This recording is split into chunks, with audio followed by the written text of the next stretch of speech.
Hi, ഇന്ന് കുറച്ച് കൂടുതൽ പച്ചക്കറികൾ കിട്ടി നമുക്ക്. അപ്പോൾ അതൊക്കെ ഒന്ന് സ്റ്റോർ ചെയ്ത് വെക്കാമെന്ന് വിചാരിക്കുന്നു. കാരണം പയറും വെണ്ടയൊക്കെ കുറച്ച് തീരാറായി.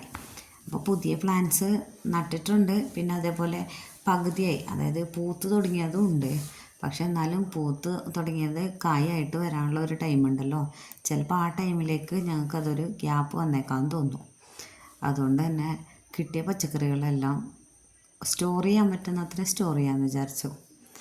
അപ്പോൾ ഇന്ന് കിട്ടിയതെല്ലാം എടുത്ത് ഫ്രിഡ്ജിൽ വെച്ച് ബോക്സിലാക്കി ഫ്രിഡ്ജിൽ വെക്കാൻ തീരുമാനിച്ചു. അങ്ങനെ അതിന് പറ്റിയ ബോക്സുകളെല്ലാം സെറ്റ് ചെയ്തു. അങ്ങനെ വെക്കുകയാണ്.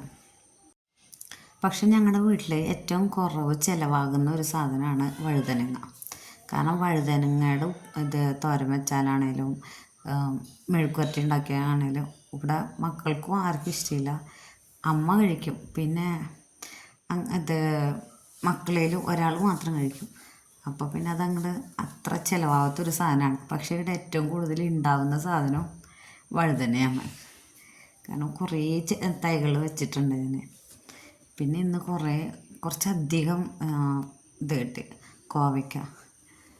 അതുകൊണ്ട് ഇന്ന് അമ്മ പറഞ്ഞു കോവയ്ക്ക തോരൻ വയ്ക്കാമെന്ന്. അങ്ങനെ ഇന്ന് കുറച്ച് കോവയ്ക്ക തോരനും വെച്ചു, ബാക്കി എടുത്തിട്ട് സ്റ്റോർ ചെയ്യുകയും ചെയ്തു.